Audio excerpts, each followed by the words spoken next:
Sometimes when a UFC fighter defeats another UFC fighter, at the time, the win will seem like a semi-average meh win. But the person that they go on to defeat does amazing things. And these wins age like fine wine. Sipping on that fine wine, you look back at these fighters' records, it's looking like a gold scar in their resume. You're looking at all the other gray loot they got next to their resume, and then they got a beautiful champion in the future. They got a win that puts them in the GOAT conversation. And that's what we're going to be talking about today. Tony has died. I'm going to be telling you the top 10 UFC wins that aged like fine wine. If you like these videos, like, comment, subscribe. And before we even start, I want to lay out some ground rules. I wanted to avoid wins that were kind of fluky. You know what I mean? Like a win like, Bobby Green knocking out Grant Dawson or Paul Craig submitting Magomed Ankalaev. Sure, these wins have aged well, but 10 out of 10 times that they fought at that stage, I don't think that's the result we would get, okay? I want to talk about flukes are another thing. These are wins. Some of the flukes did age well, right? But this are the wins that aged like fine wine, all right? So I think you get the point. At number 10 on my list, I got Jeff Neal has a win over Belal Muhammad. So Jeff Neal versus Belal Muhammad took place on the same event as Cejudo versus TJ Dillashaw. It was not a flashy fight, all right?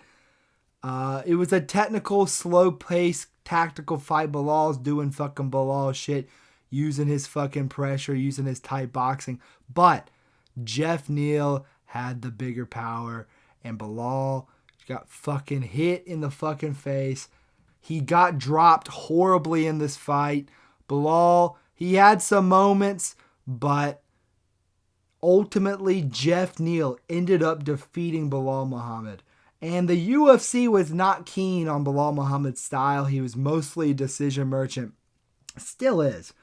But Belal Muhammad would go on a win streak and become one of the greatest welterweights of all time, defeating Leon Edwards, Gilbert Burns, Sean Brady. Now that is a win for Belal Muhammad that I could have even included on this list because Sean Brady's going on to do great things.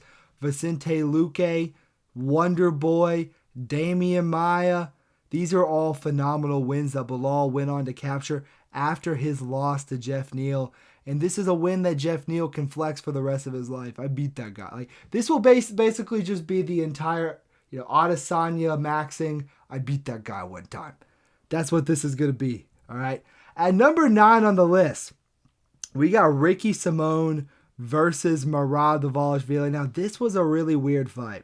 So this fight ends in a third round. It's technically a TKO, I'm pretty sure, for Merab. But Ricky Simón defeats Merab because he chokes Merab out. Then the round is over. The referee, Merab, is not able to stand up. So technically he beats Merab at 14 minutes and 59 seconds. So Merab comes out insanely aggressive as usual. He's using constant pressure. He's using his takedowns. And for 14 minutes and 59 seconds of this fight, Merab was winning. He was out wrestling Simón. He was controlling position. He was pushing the pace. About 50 seconds left, Merab shoots a takedown to try to secure the fight. Ricky Simón locks up a guillotine choke. Merab does not tap. He's like kicking his legs the whole time. And the ref thinks that Merab has survived, but then he pulls Ricky Simón off of Merab. And Merab, he was just moving his legs subconsciously. And so basically what happened was Ricky Simón choked Merab out. He wasn't able to get up. And this win for Ricky Simón, I think it's one of the best aging wins of all time. Like I literally could not even fit all of Merab's fights on the fucking left side or the right side of the screen. Merab is one of the greatest fighters of all time. Beat Sean O'Malley twice, beat Corey Sandhagen, beat Umar Nurmagomedov, beat Henry Cejudo, Peter Yan, Jose Aldo, Marlon Moraes, John Dodson, and, he finished some of these people most of the time. He just dominated them with his grappling and ability.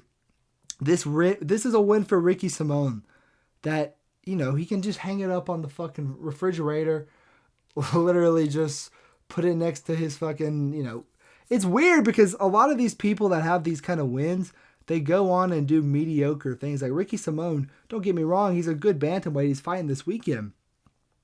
But has he done anything phenomenal since then? I mean, he knocked out Javid Basharat. Who else has Ricky Simon defeated? So that's what I'm trying to say is this win aged beautifully for Ricky Simon. And number 8 on the list, I got Kevin Holland defeating Fluffy Hernandez. Fluffy Hernandez, he is now talked about as being the person that is going to defeat Chimaev. When we look at middleweight, there's only 2 people that could really have a good chance against Chimaev. Well, 3. I think Chimaev will beat Imavov, and I think he beats Strickland. But I think Imavov and Strickland would give decent fights to Chimaev. I think Strickland has just a better stylistic matchup for Chimaev because he's got the cardio, he's got the good takedown defense. I don't think he has the ability to put Chimaev away, though, which is really what you need to do in these kind of fights. But Fluffy Hernandez, on the other hand, he has all 3 of those things, plus he has finishing ability, plus he has great grappling himself. And so when we talk about Fluffy Hernandez, we look at his wins over Brendan Allen, dog-walked Michel Pereira, dog-walked Roman Dolidze, dog-walked Kopylov, I think I already said that, Shabazi and Marc-Andre Barriou.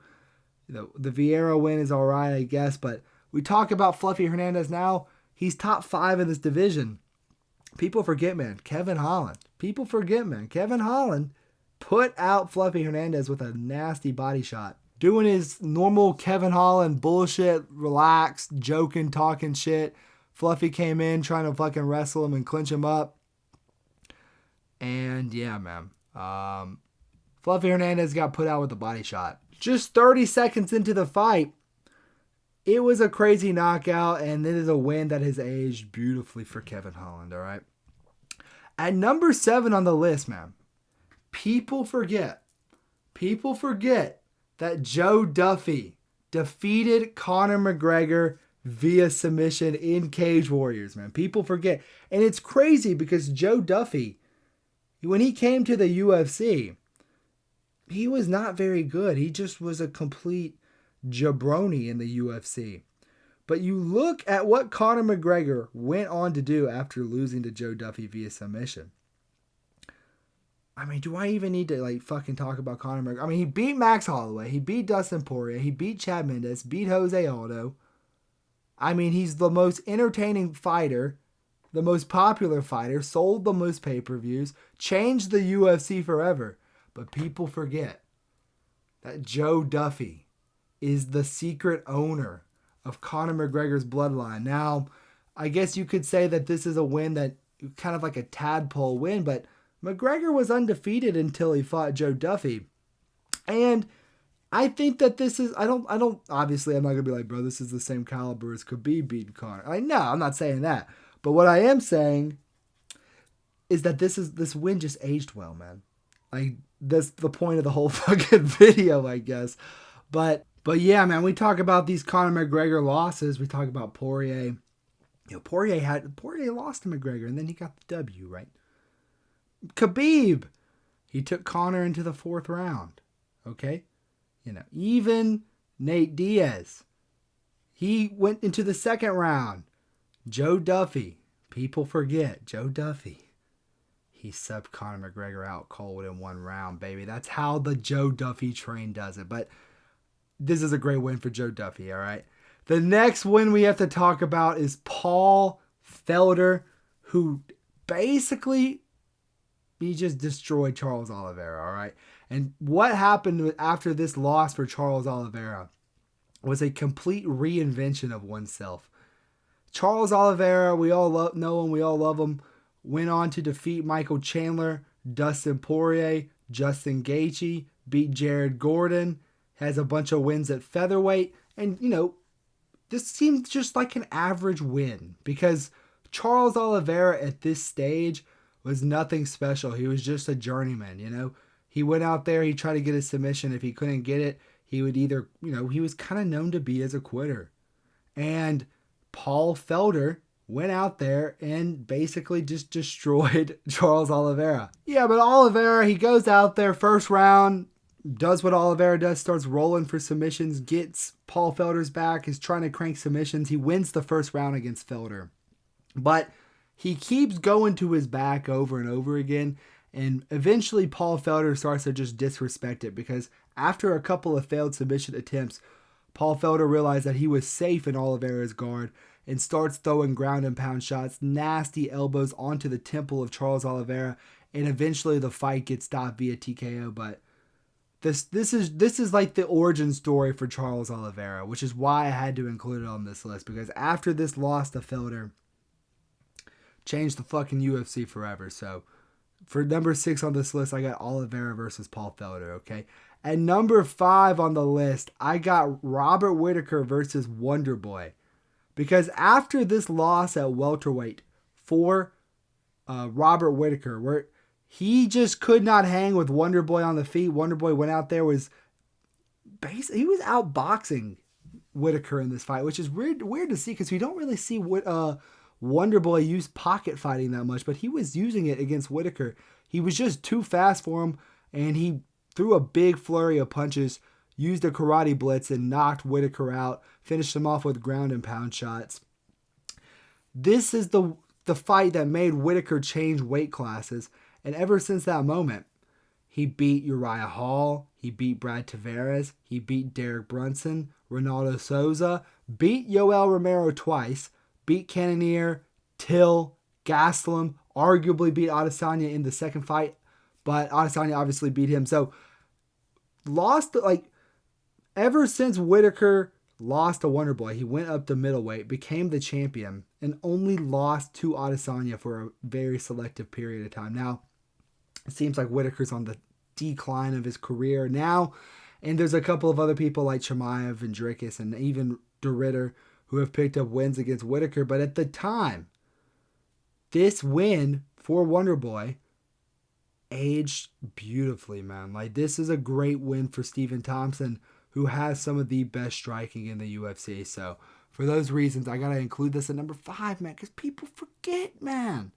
I wish Wonderboy was still not, obviously, I think we can all agree that Wonderboy most likely beat the guy that's in the main event this weekend. Jesus, I can't. Bonfim. We can kind of agree that Wonderboy probably should have won the Bonfim fight off of damage, right? But he just hasn't developed at all as a fighter. Like, he can't stuff takedowns. So when he fights a striker versus striker, it seems like he always wins, but people always stuff these takedowns on Wonderboy. I just wish that he could have adapted, kind of like what Pereira did, where he, once Pereira developed that takedown defense, his striking was unstoppable. Because, I'm about to go on a whole spiel here about Wonderboy. Why Wonderboy didn't go and do what Pereira did is because he never fucking learned to grapple. Pereira went and trained with Glover. He learned to stuff takedowns. And it might be because Wonderboy's at a lower weight class and these heavier guys don't know how to grapple or whatever. But I feel like Pereira spent a majority of his... you look at people like DC who spend the majority of their career doing wrestling. And then once they come to the UFC, they develop some moderate striking and then they dominate with their skill set that they were phenomenal at.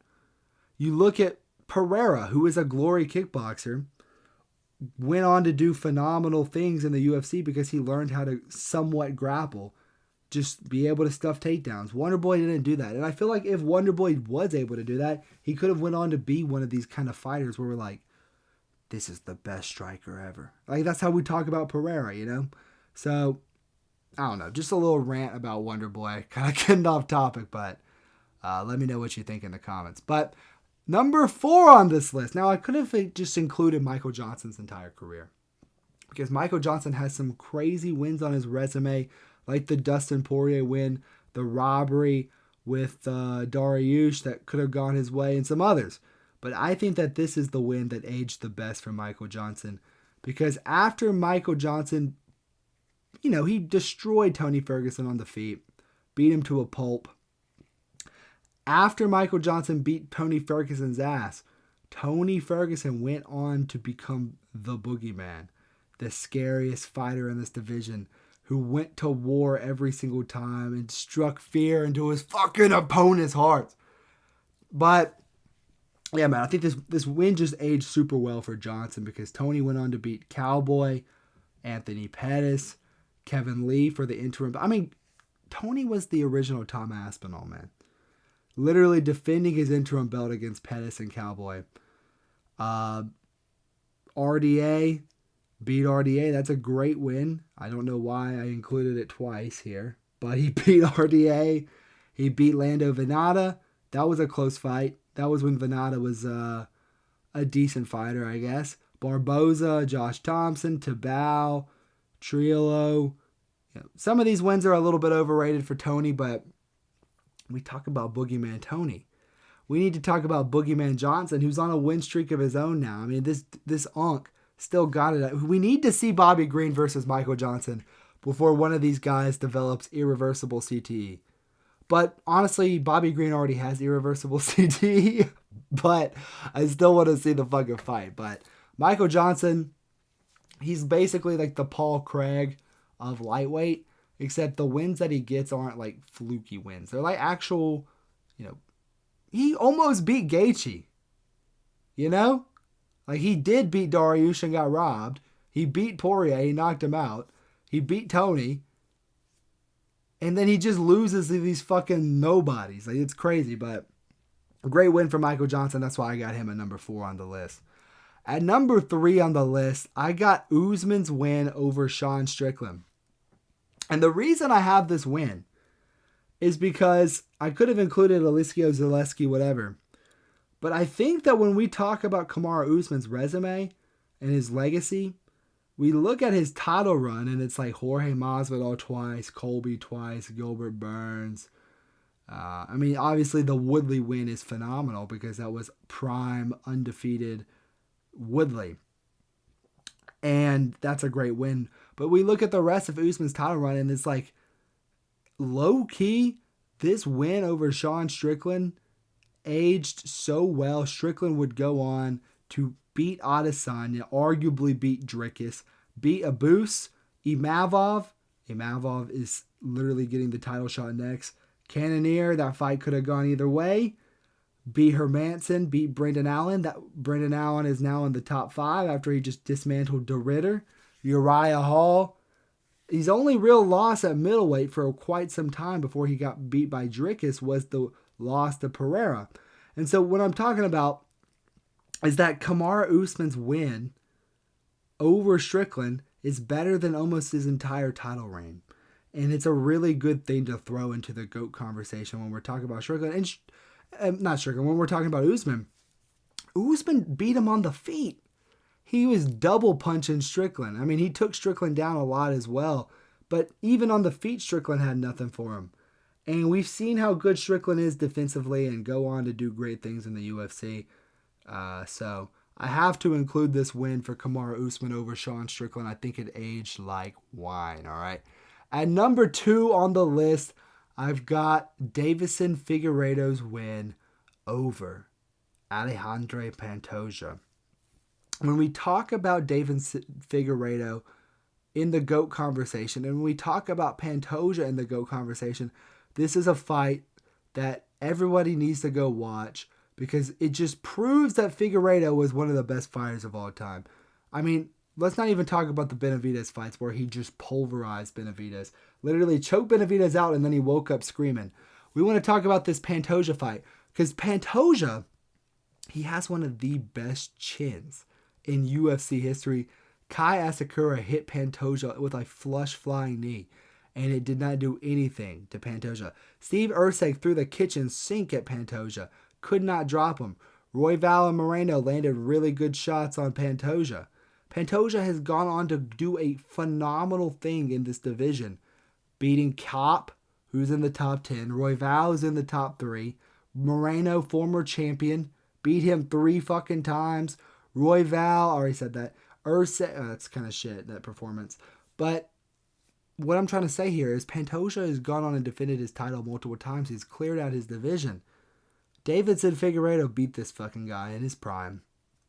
And the win for Pantoja, I know this was like a loss to Askarov. Could have gone either way. Pantoja had a lot of control time. I thought he landed better shots, but obviously the striking numbers are close, but I still think that Pantoja could have won it. But the point that I'm trying to make here is that this win for Deiveson Figueiredo is a phenomenal win. And I think Figueiredo is one of the most underrated fighters in UFC history. Has a crazy resume, and the win over Pantoja is the cherry on top of his resume because we've seen what Pantoja has gone on to do in the sport. And number 1 on the list, we're talking about Pantoja.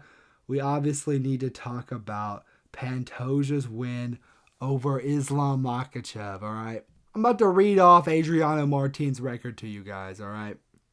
And this is just his UFC fights, so not even talking about he has fights in like other shitty promotions, but all right, he beat Darren Cruikshank by arm lock. That's pretty impressive, all right? Oh, he lost to Cowboy Cerrone. He can't be that good. He lost. Cowboy beats everybody. He's kind of like the test for everybody in the UFC, all right? Okay, he knocked out Juan Manuel Puig. No idea who that guy is. He beat Rustam Khabilov by split decision. Could have gone either way. You know, it's an interesting win. Oh, he knocked out Islam Makhachev, who is arguably the greatest fighter of all time, who is fighting for double championship status in 2 weeks, who's on a 15-fight win streak, has knocked out Alexander Volkanovski, submitted Dustin Poirier, submitted Renato Moicano, submitted Charles Oliveira, knocked out Bobby Green, submitted Dan Hooker, defeated Arman Sarukian, defeated Drew Dober. Just a casual little win on the resume. Islam Makhachev, he beat him. Oh, not only did he beat him, he flatline knocked him out. And the referee had to save Islam Makhachev's life from Adriano Martins.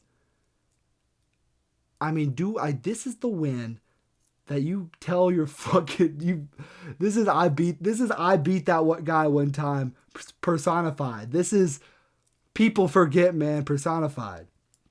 Adriano Martins knocking out Islam Makhachev, the protege of Khabib Nurmagomedov, who is quite literally fighting for GOAT status in 2 weeks.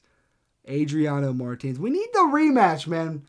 We see Islam knocking out all these fan favorites. I'm not fucking with it, bro.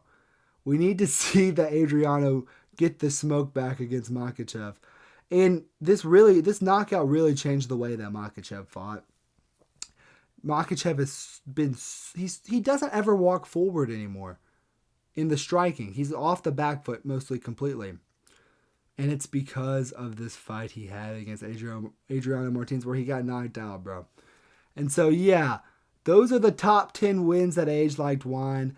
If you like the video, like, subscribe, comment, do all that YouTube shit. Thank you guys so much for watching the video. I hope you enjoyed it, and I hope you consider checking out some of my other videos. I do predictions, breakdowns, more top 10 lists like this, all that kind of stuff. And I will catch you guys in the next one. Peace.